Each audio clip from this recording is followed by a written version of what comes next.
All right. Hello, Facebook family. What do we say? Happy Friday. It's your Happy girl, Friday.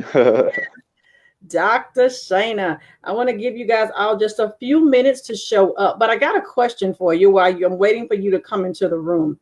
Have you ever thought about the struggles that men may actually have? Do any of you know a man who's really just amazingly strong? He takes care of everything, and you just feel like he has everything under control and you couldn't imagine him having any kind of issues. Yeah, I know many of you probably have men like that in your life, and we do count on them for so many different things. But I do think it's important that we talk about men folk. Now, y'all know me. I'm Dr. Shane. I Mhm. do a lot of work with women. You know a man who's really just amazingly strong. He takes care of everything, and y'all hear that echo? Feel like hold he on. Has everything Yes. under control, and you couldn't imagine him having any kind of issues.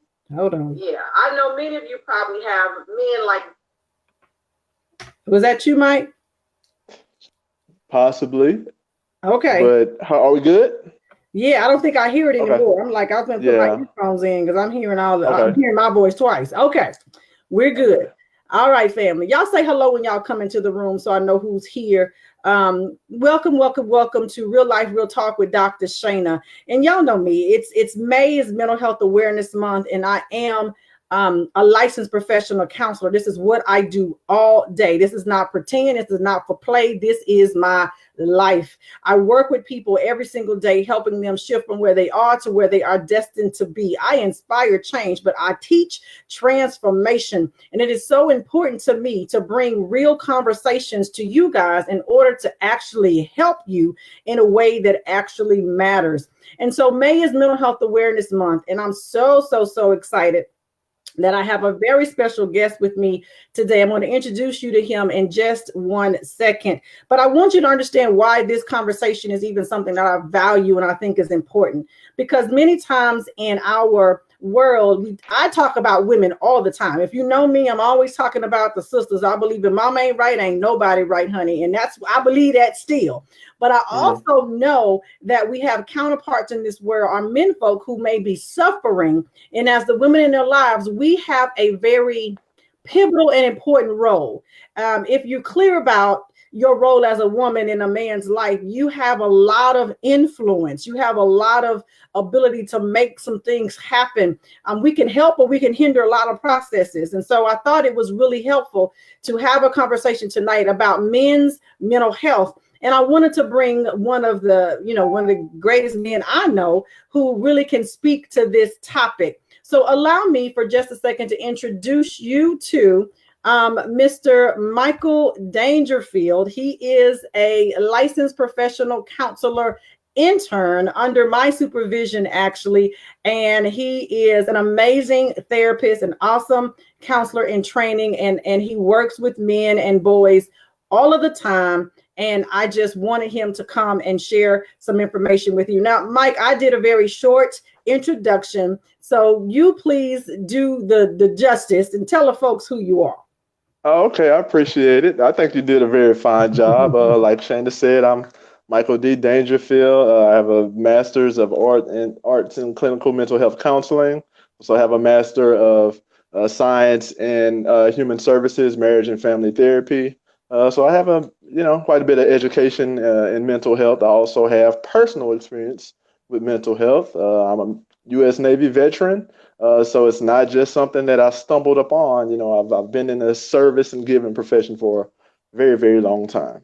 Oh, yes. And so that's the idea. The reality here is this ain't what we heard about. This is what we know for sure, right? These are things that we are clear about and we know for sure. So thank you, Mike, for accepting the invitation to be a part of this conversation at such an important time in our world right now, because I think it's definitely important. Now, family, you know me. If you've been on a Dr. Shana Live or Real Life, Real Talk, this is not a monologue. This is not even just our dialogue. I want to hear from you. If you have questions as we're talking about things, post them in the comments. I promise we will read every single question. We will address them all. And this is like You don't get no better than this. You got two therapists on the line, and we ain't asking nobody for no co-payments. Mike can't even collect a co-payment, but I'm not asking for no co-payments. I'm not asking for no insurance cards or nothing. This is free stuff. So anything about men folk or boys is all on the table today. Now, what Mike did not say earlier is that he is also an author. Mike, show them the book that you wrote.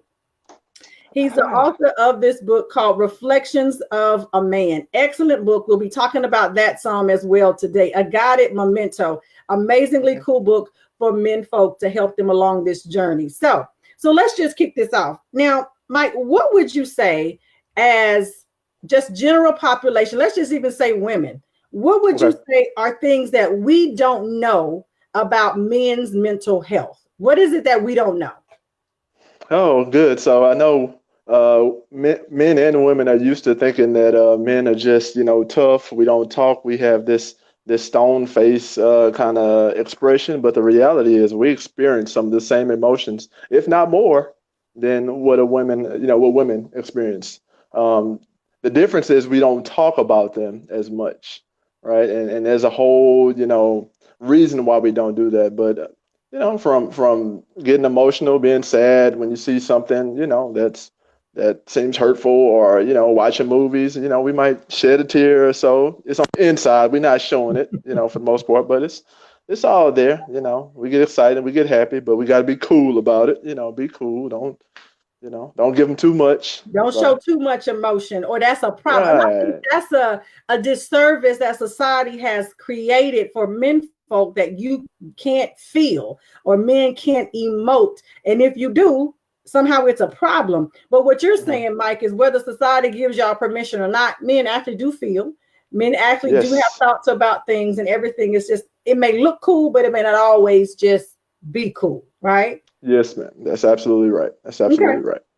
Got you. So what would you say are some of the barriers, though? What are some of the things that get in the way of men? Number one, even identifying that they have any kind of actual issue that may look like mental health, and identifying it, admitting that I need help with it, and actually seeking help. What are the things that get in the way for men folk? Well, one of the biggest things, Shana, is just societal norms. Like we said earlier, society says that as a man, you don't show emotion, you be tough, you be the provider. And so what's embedded in all that is, anytime you're having a difficult time, anytime there's something that's really weighing on you, you can't show it externally. You just got to figure it out and, look the part and hope that it all works out. So societal norms, is a barrier for us. It's not a safe place for men to really be able to be emotional and show without being judged as weak. So that's the other part of it. The idea of being weak if you show emotions. There's not a man in the world who wants to be labeled as weak.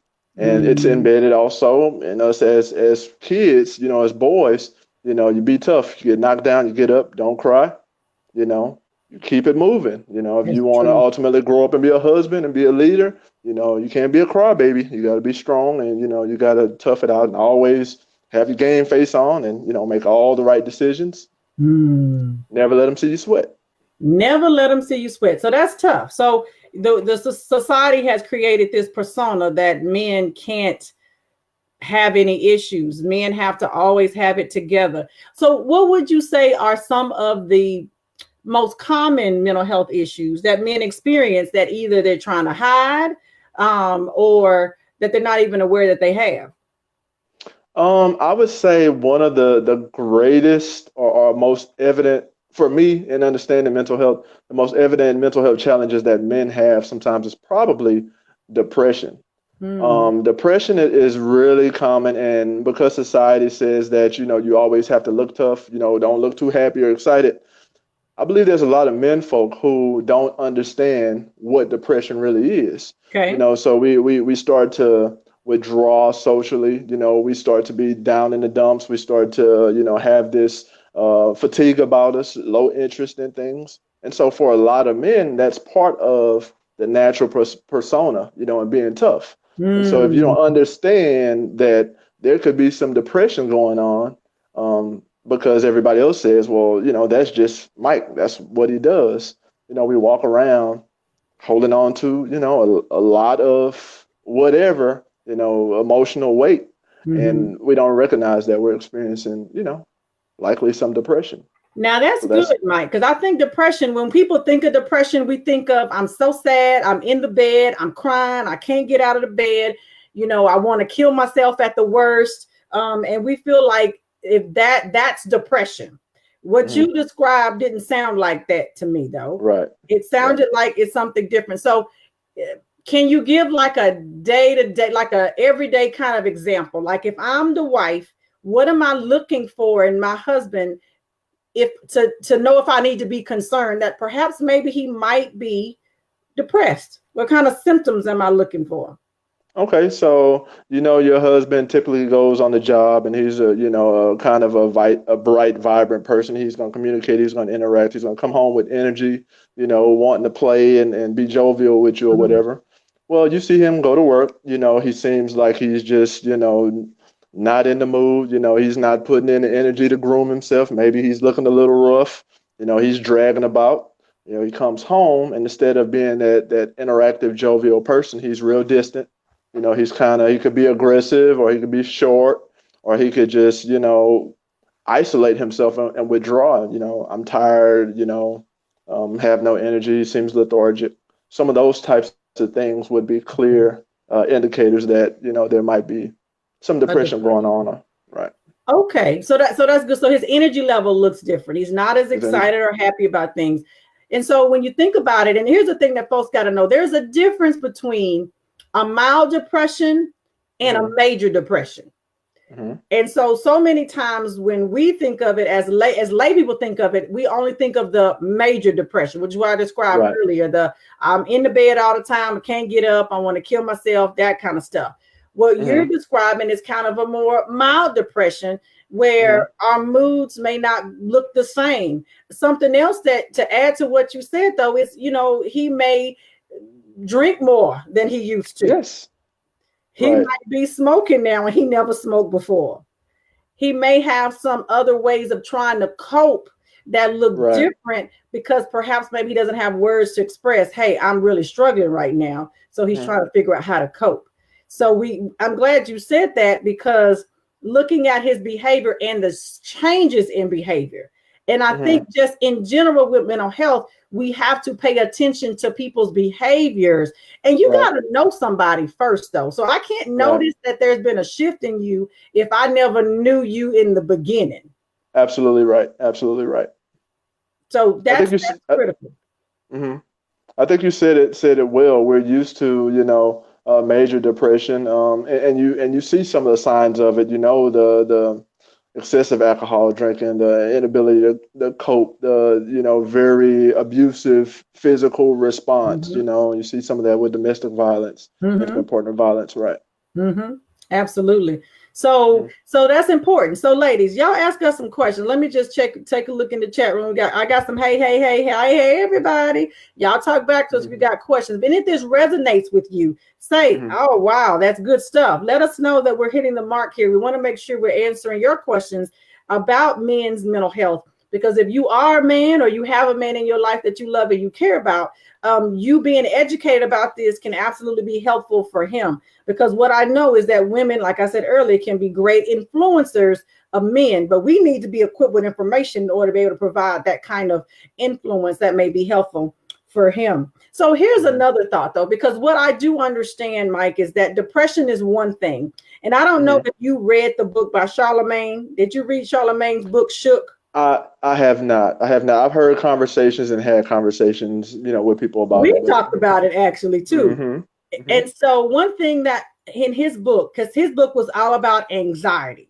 And so how many of you guys read it? Y'all just comment in the chat box if you read Charlemagne's book, Shook. It actually was to me was a really good read. I enjoyed it. But one of the things that he described is that there's so many men in America, especially in particular, we're talking about Black men in America, who grow up anxious because of some of this, the lifestyle that they led. He was talking about himself being a kid, a b-boy on the corner or whatever the case was. Maybe he was selling drugs or whatever the case might have been. But you nervous about people coming to get you, the police. Right.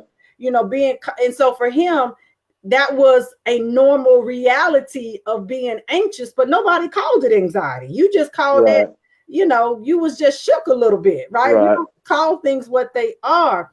And so, and that may be kind of an extreme case if you didn't grow up that way. But I think anxiety is another thing that men folk are dealing with and not calling it anxiety. What does that look like for men folk to be anxious? Oh, that can come across in so many different ways, Shayna.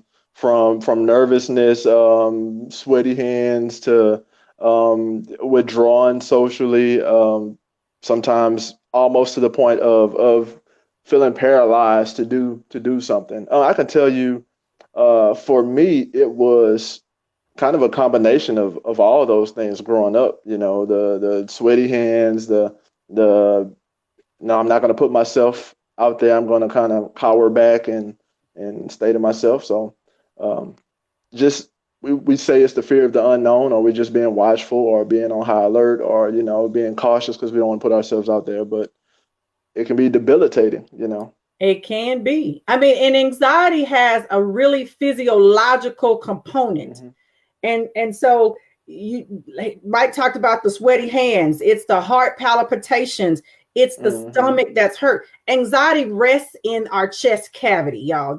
So different mental health issues or components or symptoms of them can rest different places. Anxiety rests right here. Some folks describe it as they feel like their chest is it's so tight and you can't breathe.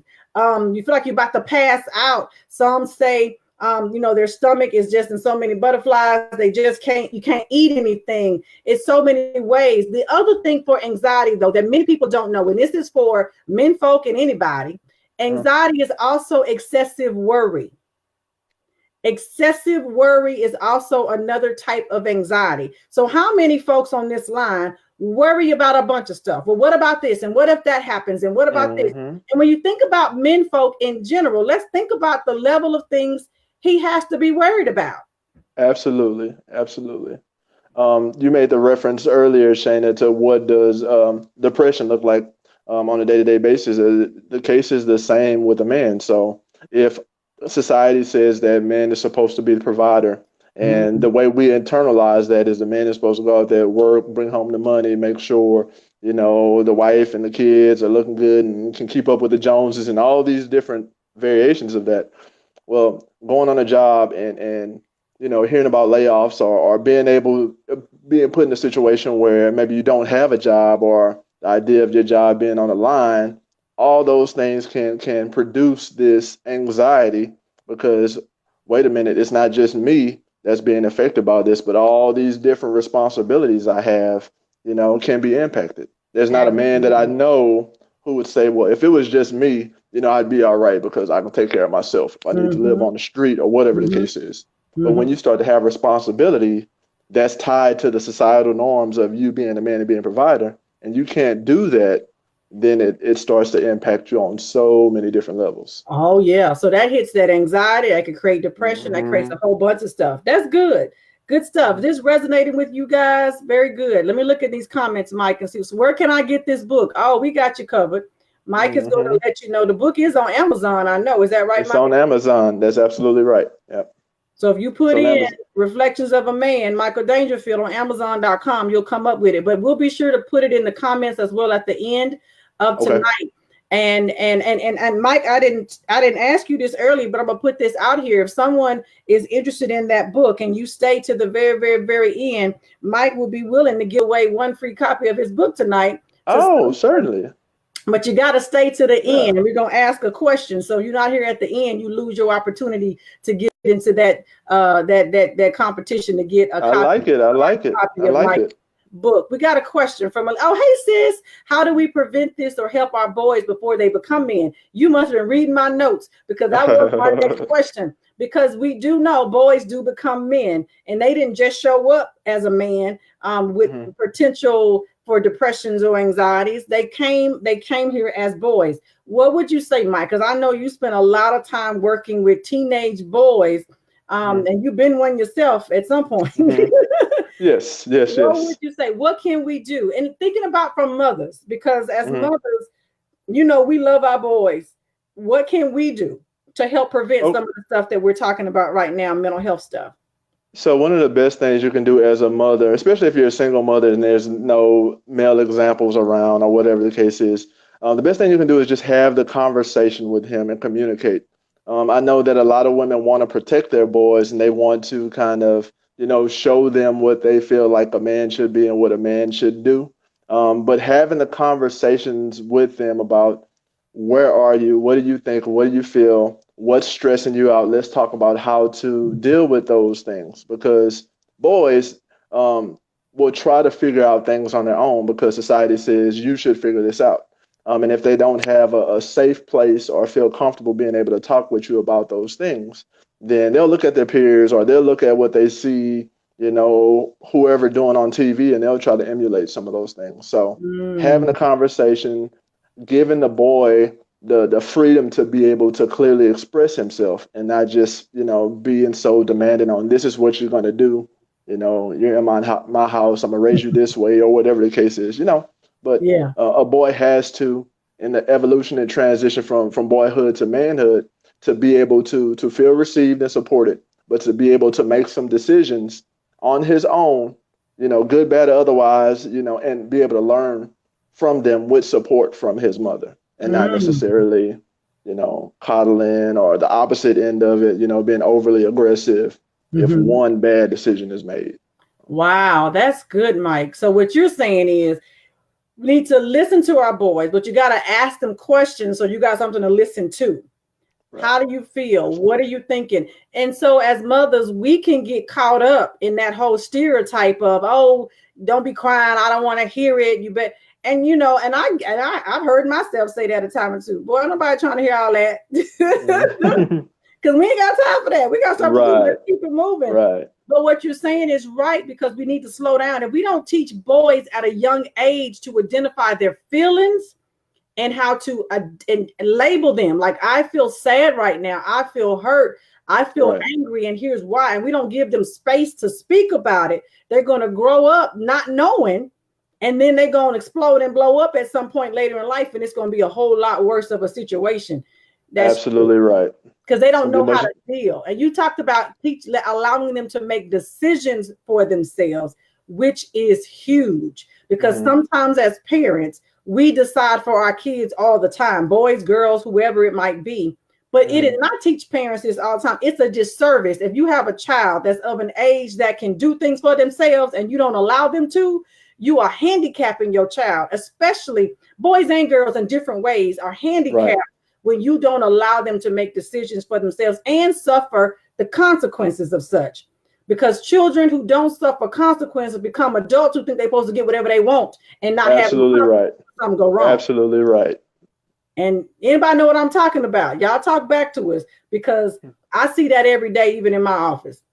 And I can tell those adults who did not have an opportunity as a child to figure out anything, because you're 45, 50 years old and you have no clue how to make and that ain't no word, and decision, because you were never allowed to make a mistake and figure out that the world doesn't come to an end. That's good. So, because this title of today's talk is Evolution of a Man. And I just think it's so important that we learn at those different phases of his evolution how to support him so that he becomes and he grows to be a very mentally healthy and sound man. But mothers and fathers, and I want to talk about a father's role too in just a second, but I think mothers, we have a really great task here, because we can, and Mike said, coddle. We all coddle these boys, and then he gets to be a grown-up and he can't take care of his own family because you took care of him till he was 30. Right. And you saved him from everything. So he doesn't even know. See, what happens is you teach him that he'll never have to experience disappointment or anything if you always save him from stuff. So when he comes a grown up, he has no clue that life is not going to always give you everything you want. So as soon as you don't get what you want, it becomes a problem. And you end up possibly having some mental health issues problem. That's true. Because you never had any adversity.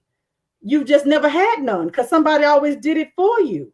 Oh, that's good talk. I like that, Mike. Somebody said, Archie. Oh, hey, Archie. Archie said, don't forget the simple things we take for granted, taking care of the wife's vehicle finances. Yeah, I mean, that's stuff that men folk stuff to do, right? Right, Absolutely. right. Absolutely. Absolutely. Now, sometimes, Archie, I will take my own car to go get it washed. Okay. And, I'll pump gas every now and then. I'd rather not, but I can. Right. But men do have a great responsibility, especially if you subscribe to biblical principles of family. And if you subscribe to that, then the man has all of the responsibility. And as the woman, we have, the household and the children, but everything financial and everything, like, you got to work. Right. We live in an economy right now that is not always supporting that, because folks are getting fired from their jobs. People are getting laid off. We dealing with foolishness in the White House. You know what I'm saying? We got stuff that's out of our control, and our men are being affected by it. Perfect fit. Oh, Mahal, hey, how you doing, sis? Great discussion. What's the difference between anxiety and depression? Are there different, distinct characteristics? Okay, let's revisit that for just a second. We talked about a little bit earlier, but let's put them side by side. If you think about and Mike, you can speak to this, the symptoms of depression, the symptoms of anxiety that you can find in a man. Let's put them side by side. What do you say? So when you're thinking about depression, you're thinking about sadness, you're thinking about low fatigue, you're thinking about loss of interest, you're thinking about poor coping skills, maybe turn into some of the drinking, maybe the withdrawal from normal behaviors, if you know what his normal tendencies are. If you're thinking about anxiety, you're thinking more about the excessive worrying about sometimes things that's outside of your control, or sometimes things that, are even unknown. That's the physiological responses you might see sometimes in the hands, or the nervousness, or as we talked about, the chest and the heart palpitations, those types of things that have more of a physical manifestation. Sometimes you'll see with anxiety. Absolutely. And here's the thing too, with depression, the mild depression versus major depression, the marker is when these symptoms have been present for at least 2 consecutive weeks. If it's just every now and then, you have days, and we've all just had days where, you know what, I wasn't feeling it, things didn't go right, my mood is low, and I'm just having a down day. That's different than it being something that's diagnosed as actual clinical depression. If you've experienced it for 2 weeks, and the other symptoms of depression that I would add to that is eating too much and not eating at all, hypersomnia and insomnia. So basically, I sleep all the time, or I don't sleep at all. And, indecision, not being able to make decisions for yourself, thoughts of suicide on the extreme, motivation is lacking, and you don't even enjoy things you used to enjoy. So like, let's say, and Mike mentioned this earlier, let's say you loved watching basketball games. He did, shooting ball, going to the park on Saturdays with the boys. And now he's like, I don't feel like that. I'm going to just sit back here, drink, lay down, sleep, or do something else, and not go and do the things he used to do. So does that help answer your question, sis, about, the differences between anxiety and depression? And the symptoms are the same for anybody, male or female. They just may exhibit themselves slightly different in a man than they might, in a woman, just based on our disposition. Now, the thing about kids, though, so here's the thing about kids, they also can be depressed and anxious, but it might look slightly different in boys. So when you think about anxiety and depression in boys, what might look a little different in boys that we may not necessarily see in grown men? Let's see, probably the nervousness, probably the fidgeting, those are some of the things that I can think of off top. The restlessness sometimes. I guess men, will probably be able to maybe hide some of those things a little better, kind of control that a little better.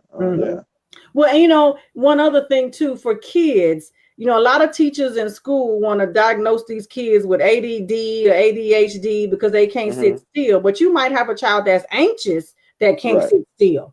You may have a kid who's suffering for something like that, but we're calling it something else. Or they call them behavior problems, and they're actually not. They got an issue that needs to be addressed.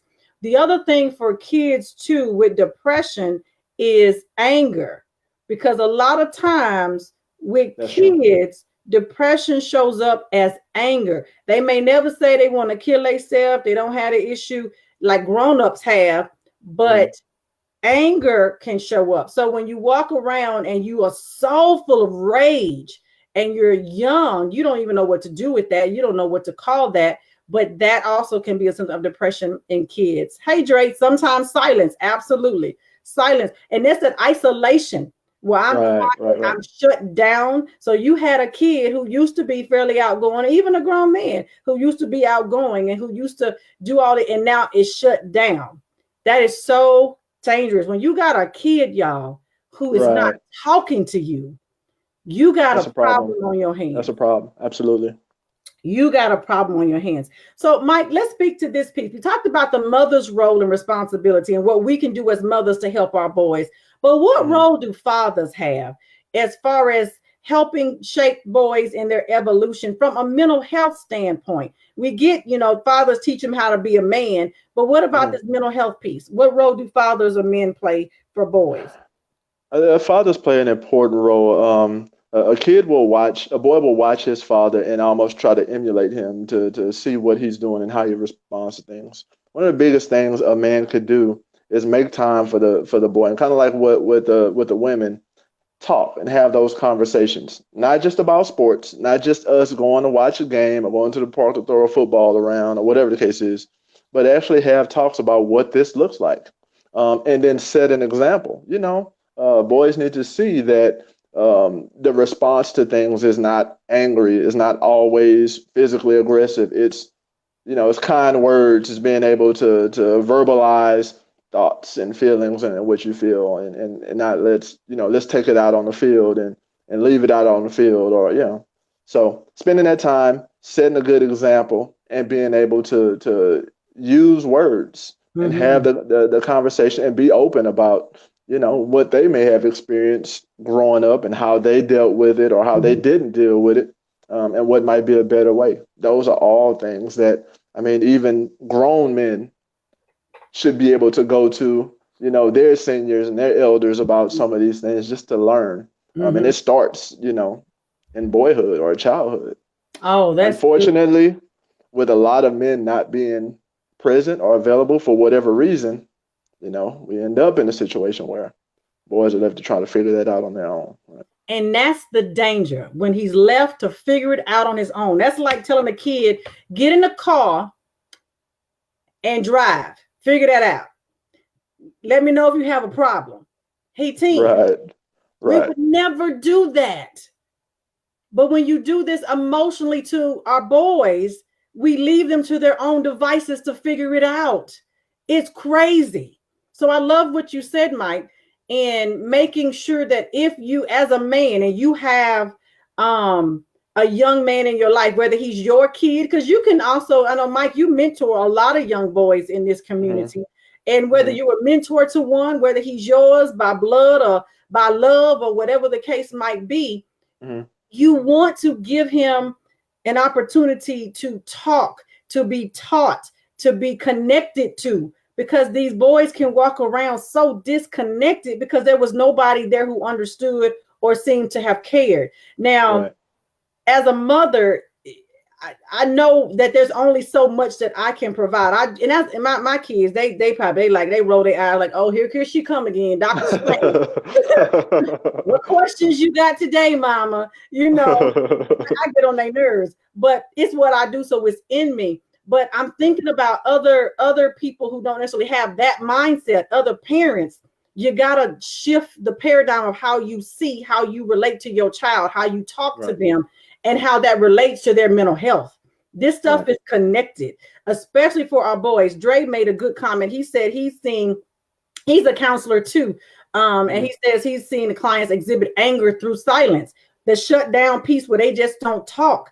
And some would say he just got a bad attitude. Well, that baby is depressed. He has something that's going on. It needs to be talked about. So when you respond to him in anger, and it doesn't help a thing. And I get, and I've heard, parents and some even fathers have probably said, touch love, teach them how to be a man kind of thing. So we're gonna go box it out or whatever. Okay, I mean, all right. I mean, maybe that's part of it. I don't know, but what else? You know what I'm saying? That's the conversation piece. It's not always a physical answer, is what I'm trying to say, to every problem. And I realize, y'all know that book, Men Are From Mars, Women Are From Venus. Women Are From Venus. Women Are From Venus, whatever. However it go, we from two different places. It's true. We are socialized differently. But at the end of the day, I was told by a man a long time ago that he still feels just like the next person feels. He bleed red like the next person bleed red. And we have to teach our boys that they are human, and it's okay to feel and talk about the feelings. Yeah, like literally having a feeling chart. Now, I don't know how old folks, boys are on the line, but a feeling chart on your refrigerator that says, tell me how you felt today. Show me. Isn't that simple? Shannon, I'll say, in addition to being open with discussing those feelings, parents have to be vulnerable at some point. You can't always say that this is how you should act or this is how you should feel. Let's have this conversation. If a boy or a child does not have opportunities to see their parents experience some of these real life feelings and work through them, it's almost like this facade that's set, that. Oh, that's good. Like everything is wonderful and great. Like my mom and dad didn't have no problems. You right. So when you encounter one, you have no point of reference of what a problem looked like or how you're supposed to address it. That's true. So and that's a good point. I know as parents, we want to walk around as if we got it all together and it ain't our kids' business. And I ain't saying telling kids everything. But appropriately share with them some of your struggles that can relate to where they are. And they'll probably tell you, well, you still don't understand, but at least you're trying to connect. It's about connection. Somebody here said relationship. Yes.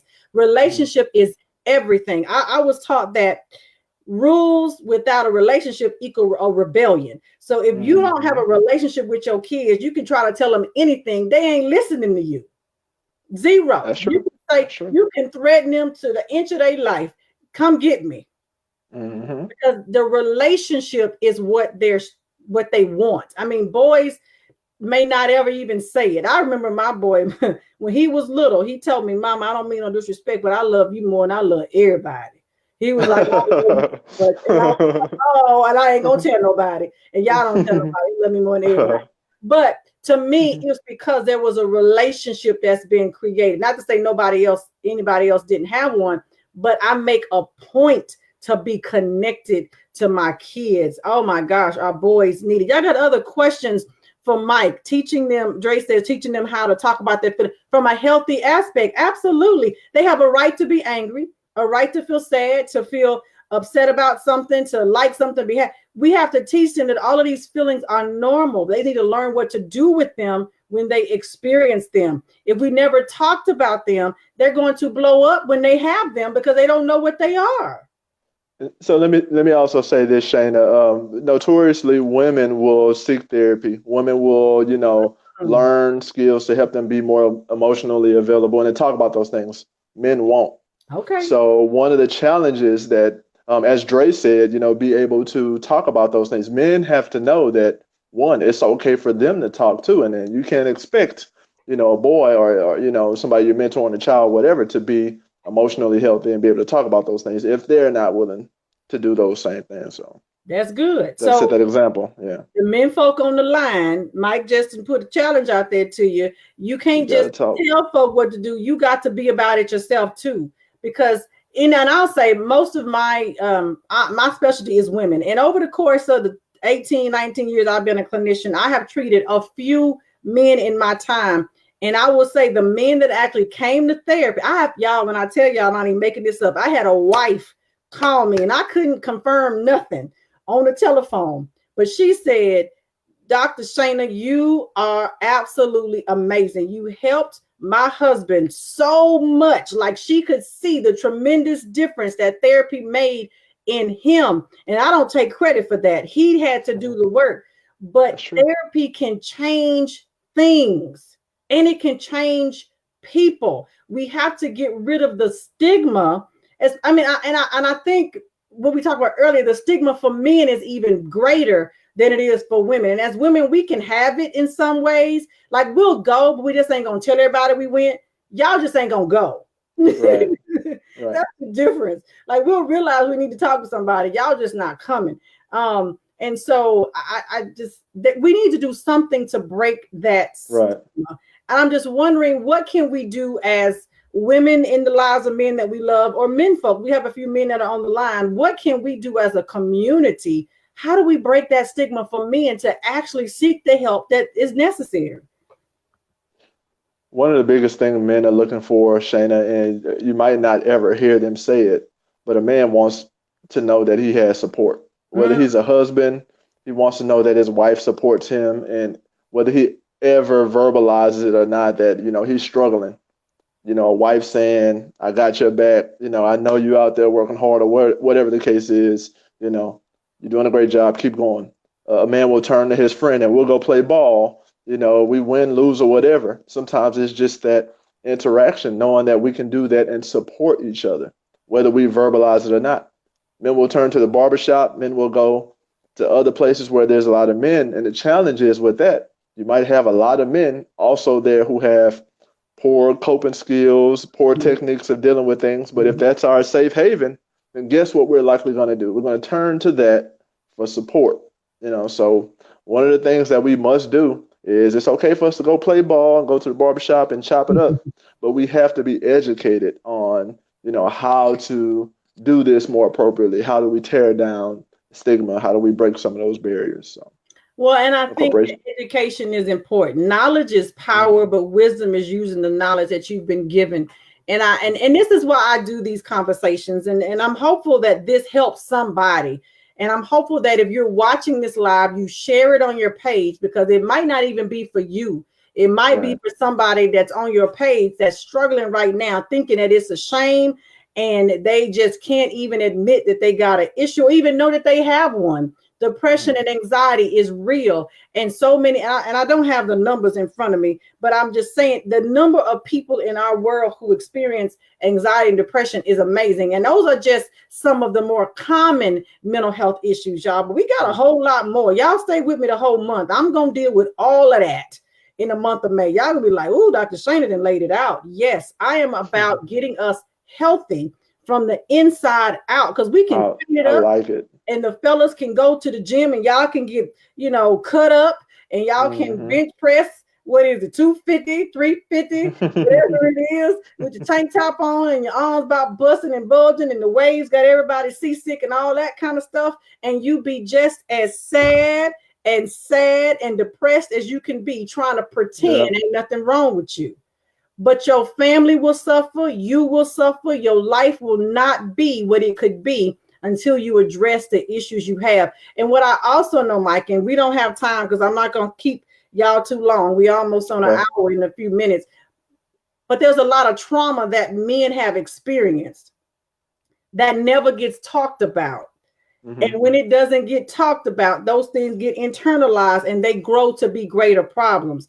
We talk about how young girls can be molested or sexually assaulted. Boys can also be molested and sexually assaulted. Y'all, it happens all the time, but we're not talking about it. That can turn into a mental health issue if not dealt with. Y'all, I'm saying the oh my goodness, it's so many things, Mike. I could be here all night. Y'all know me. Right.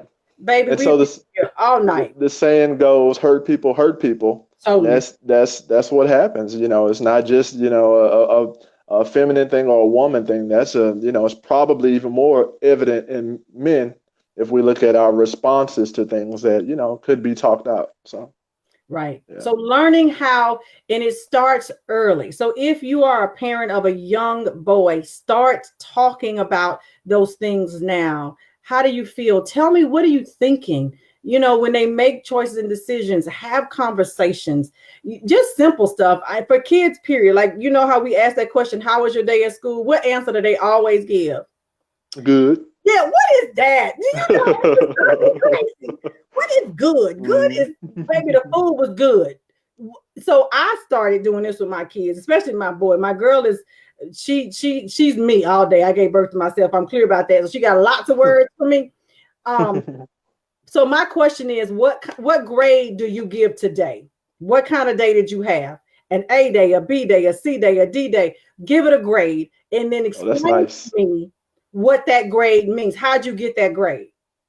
That's nice. It creates dialogue. Tell me what happened at lunchtime today. Go to a specific space and time during their day to ignite a conversation. Well, how did you feel when that happened? You know, our boys are constantly find themselves in trouble in school because many boys are the behavior problems. So Right. let's talk about these experiences that they have in schools instead of always blaming them. Just talk about what were they feeling, what was going on. Yeah, ew, God, I can talk about this all night long. But boys need a lot, and they turn into men who need a lot if they didn't get what they needed when they were boys. I'm just saying. Absolutely. Absolutely. I'm just Absolutely. saying. Any questions, you guys? We're about to run off this line because I know we've been here for a while. Mike's about to give away this good old book. Y'all better hang on for a few more minutes so you can get your chance.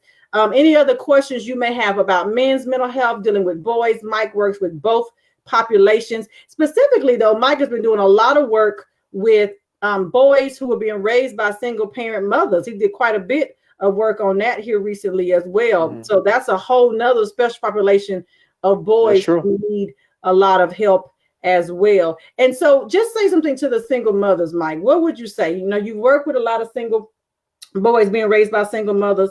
What's Mhm. something that may be really specific to her that she may need to consider that may be different than a mother who has, you know, a father in the home with her as it relates to raising her boy to evolve into manhood, mentally stable and strong?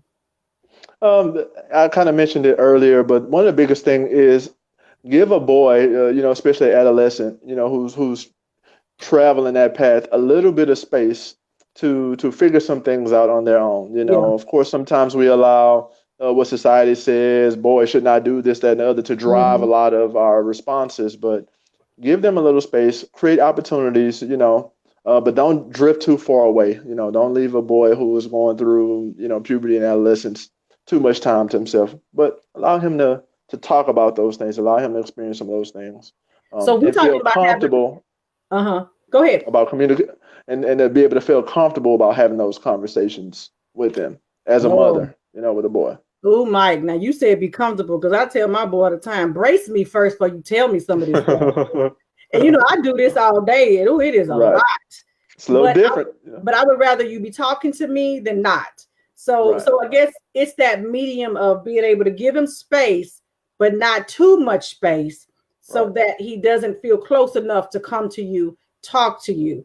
And what would you say about having mothers who may be single looking for opportunities for him to engage in relationship healthily with men, either in the mentorship space? Do you Mhm. feel like that's valuable or important? Absolutely, absolutely. I think it's great for a boy to always have some type of positive male role model, whether that's a mentor, whether it's, being part of the Big Brothers Club, going to the gym and having somebody there to talk with them, church, Okay. always having someone that they could, at least glean from a little bit. So Okay. always good. That can It's be good as in well. fact, it's necessary, I believe. Necessary. Okay. Necessary. Yeah. Okay. Any other questions anybody has? Yolanda says, Shayna, how can a person let me see. Oh, get in touch with Mr. Dangerfield. Definitely, Yolanda, reach out to me. I can make sure you can get that information. That's easy to do. Mm.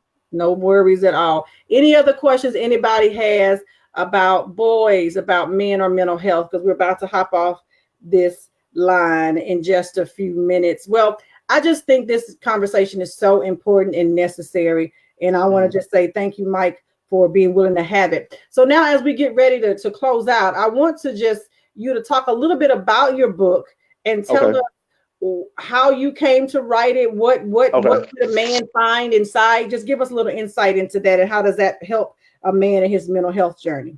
Awesome. Awesome. So the book was kind of birthed from the idea of knowing the benefits of writing.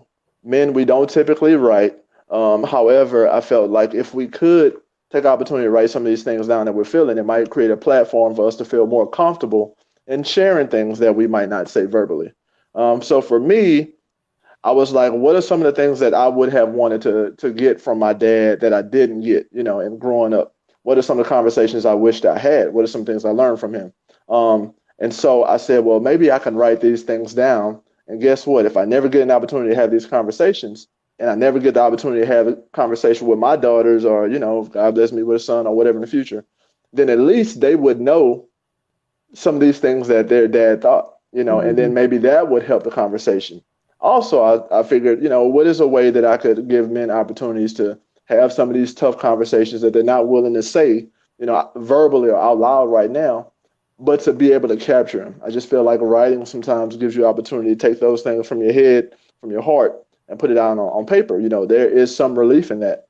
Men want legacy. What better way or what better legacy is there than to pass on some of what you believe, your core values, things that you stood for, on to your loved ones. I mean, you're basically setting up, things that can live on for generations to come, and this is where my dad, my husband, my brother, this is how he felt, this is what he thought, this is what he stood for, and you never have to guess because it's coming directly from the source. So he's getting to share his thought process, his belief sets. So what does he gain? Because others will gain that, but what does he gain from actually the process of, is it just the writing piece of just connecting to those thoughts? What else do men gain? So some of the prompts and some of the questions challenges us to look at the things that we might be afraid of, or what is some of the maybe a traumatic moment from childhood. So you gain insight, you gain knowledge, and you have an opportunity when you reflect on some of these things. When you start to experience more of these types of things in the future, now you've given some thought to it. Now you said, you know what, I recognize that as a kid, I did struggle with that. What does that look like for me now as an adult, as I experience this situation?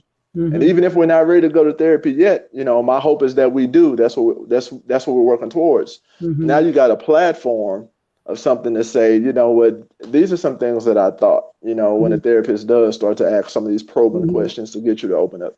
Read us one or two of your prompts, Mike. Give us one or two of the prompts in the book.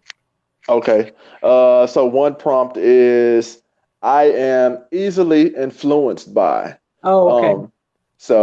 And then I go on to say that there's a lot of things that can influence us in life for the better or for worse, but it's important to know what those things are, so that you don't set yourself up for failure. Let's see. I tend to lose control when it comes to. Oh, wow. So being open and honest. I mean, some of these are not really easy questions. These are not things that you would just come out and even. Right. These are things that's going to, challenge you. So Mike is challenging the fellas to stand up and be honest. So what you're talking about in Reflections of a Man is having an honest conversation with yourself that will actually end up becoming your legacy to your children and people who love you about who you are. Right. And helping to better yourself in the same look. So you'll see I'm challenging myself as well. Yes. So, Gotcha. Yep. So, Mike, I would just love to see men take that journey together, because I think that would be amazingly powerful. If you are here on this line and you think you have a man in your life who could benefit from this kind of writing and this kind of book, just drop a line and say, yes. Like, this is good stuff, because men folk need to be able to have these conversations. Hey, Melanie, she says how to engage with a man in relationship. She's a counselor too, Mike, and support them without seeming overbearing or dismissing their mental health concerns. That's important. So you're talking about that verbiage. That's a good question. We're going to come back to that. We're going to close with that, Melanie. I think that's good, because we got to figure out, how do you have that conversation lovingly with him in order to help him understand your concern, and without dismissing or without being too over the top and keeping him and make him run away. Gotcha. Oh, we got some yeses on here, Mike. We got some sisters that say they got some men in their life who could definitely benefit from this kind of a book, this kind of reflection for themselves, creating legacy, and even addressing their stuff. Because I think what happens when and I believe writing commits us to our thinking. That's why I created a whole journal myself, because I believe if we don't write it down, it ain't happen. We don't remember. That's good. That's good. Reading and writing is powerful. So I love it. So if you got a man in your life who needs something like this, I'm going to drop the link in here before we finish, but it can be found on Amazon.com, Michael Dangerfield, Reflections of a Man. But here's the question. I got a question. Can I give them the question, Mike, to figure out who's going to get the free copy? Sure.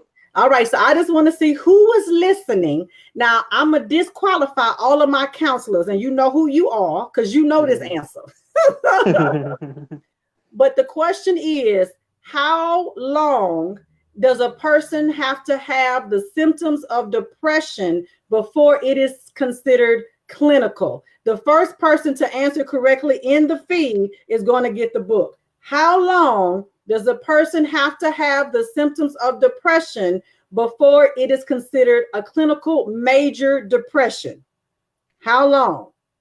All right, we're going to give y'all a minute. To whoever come up with that answer, you're going to be the winner of this book. Now, if there's nobody get it right, Mike, then I got to go back and come up with another question. Okay. Think of a number, and that might maybe we'll give it to the person who come closest to it if they don't get it right. How long, game show. All right, Roshonda Renee. Hey, Roshonda, 2 weeks. Let's give her a hand. She's going to be the winner. All right, Roshonda. I'm glad you joined. Look, now, Alicia, now you just said 2 weeks. You 1 second too. But actually, according to this, they answered at the very exact same time. Mike, can you bear with 2 books? We can do 2. We can do 2. Alicia and Roshonda, those are the winners of the 2 books. And I know them. We'll make sure they get their signed copies of this book. All right. Awesome. So as our final thought, we're going to answer the question that Melanie posed, which I think is an excellent question. Thank you, Melanie, for asking it. How do we as women approach a man in our life who we love, who we are concerned about, and we feel that maybe he's struggling because we've given him a lot to think about today that may be problematic, without being overbearing and pushing him away? How might we approach? What would you say, Mike? I would say the best way to approach, a man who might be struggling is to ask, what can I do to help, or what is going on? I think oftentimes men who are struggling feel like, maybe the women who are trying to support them may be adding pressure to the situation. So understanding, how that man operates and coming, in a soft approach to say, what can I do to help? What is it that you need? Might be the best way for a man to say, okay, here's where I am.